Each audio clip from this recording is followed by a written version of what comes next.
नमस्कार साधकों, आपका स्वागत है हठ योग में। आज आपको वज्रोली मुद्रा के बारे में बताने चाहता हूँ। जी हाँ, यह वहाँ हठ योग की मुद्रा है जो सबसे प्राचीन, रहस्यमय और शक्तिशाली है, जो अनंत सिद्धियों को प्राप्ति कराने वाली है। तो आइए, यहाँ पर कुछ अलग अलग ग्रंथों में अलग अलग इसका विवरण है।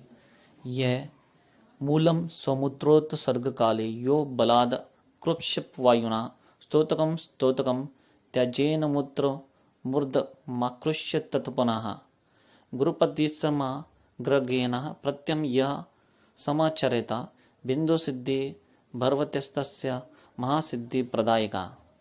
अर्थात इस संस्कृत में कहा गया है, ये जो है ये शिव संहिता में से लिया गया है।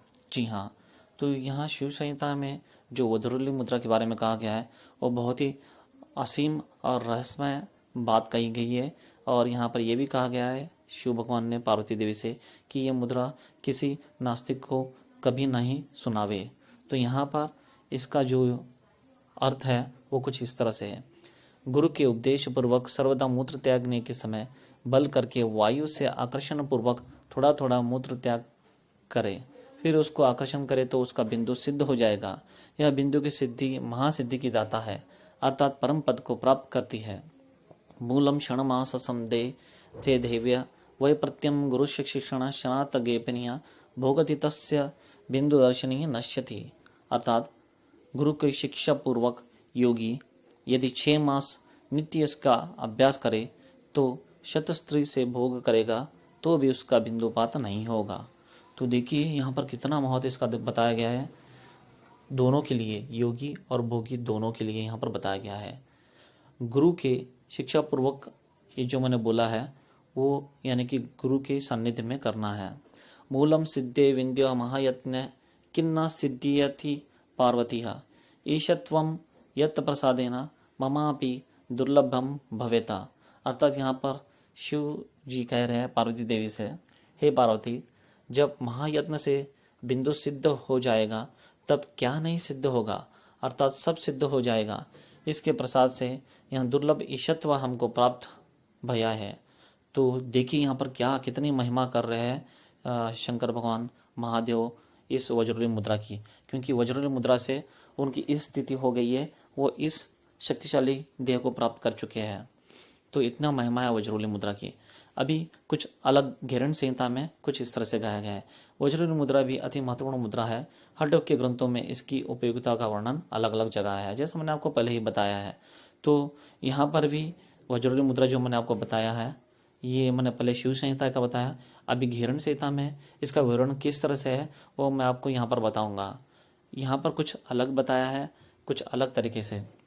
यहाँ पर वज्रोली मुद्रा का जो समाधान बताया है या जो करने की क्रिया है, प्रक्रिया है, वो कुछ इस तरह से है। केचरी मुद्रा की तरह ही बताया गया है, जहाँ पर आज्ञा चक्र से सोमरस का पान किया जाता है। तो यहाँ पर देखिए, वो सोमरस से धीरे धीरे अच्छी तरह से योनि मंडल का आकुंचन करने का प्रयास करना चाहिए। ऐसा करने से स्त्री व पुरुष दोनों ही वज्रोली का सफल या फल प्राप्त कर लेते हैं। यत्न सस्त नास्त फुत्कारम वज्र कंदरे शनै स्नेह प्रकृतिया वायुवस्त चांदकारम। यत्नपूर्वक अच्छी नली से फुत्कार के साथ मूत्र मार्ग में वायु का प्रवेश कराए। इस प्रकार धीरे धीरे करने से भीतर वायु का संचार होता है। ये बहुत ही दुर्लभ है, बहुत ही कठिन यहाँ पर बताया गया है घेरण संहिता में। इसका मैंने लास्ट में एक छोटा सा ड्रॉ दिया है। जी हाँ, एक छोटा सा मैंने चित्रित वर्णन यहाँ पर बताया है कि किस तरह से करना है, बट ये बहुत ही तकलीफ होगा। आप बिल्कुल भी अकेले बिल्कुल मत किए, गुरु के सानिध्य में करना चाहिए आपको। योनि मंडल को आकुंचन जैसा करना होता है वैसा आपके यहाँ पर देखिए, पहले ही बता रहा हूँ मैं आपको। योनि मंडल में आकर गिरने वाले बिंदु को अभ्यास के द्वारा ऊपर उठाया तथा उस चलायमान बिंदु को ऊपर ही खींच कर रखे। तात्पर्य यह है कि तड़ा की मुद्रा में बढ़कर मूल बंद तथा उड़ियम बंद लगाकर योनि का आकुंचन करे। फिर मूत्र मार्ग में नली लगाकर मध्यम नौली क्रिया का द्वारा प्रवेश करे, तो जिससे भीतर का समस्त का मतोजक मल दूर हो जाए। इसके साथ ही बार बार नीचे गिरने वाले बिंदु को ऊपर से ले जाने का प्रयास करे। तो इस तरह से आपका जो बिंदु जो नष्ट हो जा रहा था, जो ग्रसित हो जा रहा था, मणिपुर जी से ग्रसित कर रहा था, उसका आप स्वयं पान करोगे और आपको उससे आपके शरीर को वज्र के समान शक्तिशाली हो जाएगी और आपको वज्रोली मुद्रा सिद्ध हो जाएगी और अनंत सिद्धियाँ आपके अधीन हो जाएंगे। अभी यहाँ पर लाभ भी बताया गया है। एवं संरक्ष्य यदा बिंदु मृत्युम जयति योगवती मरणम बिंदु पातेना जीवनम बिंदु धारणात्, अर्थात सोमरस की रक्षा करने वाले योगी अकाल मृत्यु को जीत लेता है, क्योंकि बिंदु का शरण ही मृत्यु है और बिंदु की रक्षा ही जीवन है। तो यहाँ पर देखिए कितना महत्व बताया है वीर का बिंदु का योग में, हठ योग में। बिंदु को धारण करने वाले साधक के शरीर में सुगंध पैदा होती है। जब तक शरीर में बिंदु है मृत्यु का भय कैसा।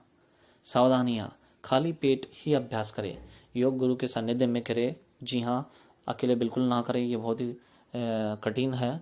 जो शिव संहिता में बताया गया है वो उतना कठिन नहीं है, बट ये ज़्यादा कठिन है जो घृण संहिता में बताया गया है। तो यहाँ पर देखिए वज्रोल मुद्रा को करने के लिए सबसे पहले आप ध्यान की मुद्रा में बैठ जाए और अपना ध्यान सांस पर टिका दें। फिर अपनी गहरी सांस को मुंह में भरकर रोक लीजिए। इसके बाद अपने मूत्र नली की मांसपेशियों को इस तरह से सिकुड़िए कि जैसे आप पेशाब के निकलने पर पेशाब को रोकते हो। इस सिकुड़न को तब तक उसी अवस्था में रखें जितनी देर तक सांस को आप रोक सकें। इसके बाद श्वास और सिकुड़न दोनों को एक साथ छोड़ दें। यह कार्य करने की विधि अश्विनी मुद्रा की तरह ही होती है। अश्विनी मुद्रा को करने के लिए नितंबों को सिकुड़ जाता है, परंतु वज्रोली मुद्रा को करने के लिए मूत्र नली की मांसपेशियों को सिकुड़ना होता है। तो ये जैसे मैंने पहले आपको शिव संहिता में बताया, ये उसी तरह में है। तो ये बहुत ही सरल है, आप ये कर सकते हो। बट अगेन मैं आपको वही बताता हूँ कि बिना गुरु के सानिध्य में आप बिल्कुल ना कहें। ये देखिए वो जो चित्र है घृण संहिता में जो बताया गया था, ये बहुत ही तकलीफदायक चित्र होगी। और बहुत ही महत्व की बात यह है कि बिना गुरु के सानिध्य के ये बिल्कुल नहीं करना चाहिए। तो यहाँ पर और बताया गया है वज्रोली मुद्रा के बारे में। तो धरामवस्त्यभ्य करस्तकलभ्याम उधर्व शिपेत पादियो शिखोरा खे शक्ति प्रबोधदाय चीर जीवनाय वज्राली मुद्रा कवयो वदंती, यानी कि दोनों हाथों को पृथ्वी पर स्थिर भाव से टेक कर दोनों पैरों और मस्तक को आकाश में उठा देने को वज्रोली मुद्रा कहते हैं। देखिए इस ग्रंथ में कुछ अलग बताया गया है। इससे बल संचार तथा जीवन और दीर्घ जीवन की प्राप्ति होती है। तो यह यहाँ पर अलग है, बट जो शिव संहिता में और घृण संहिता में बताया गया है वो सही है। और शिव संहिता का थोड़ा सा सरल है, आप उसे कर सकते हो, परंतु गुरु के सानिध्य में ही करें।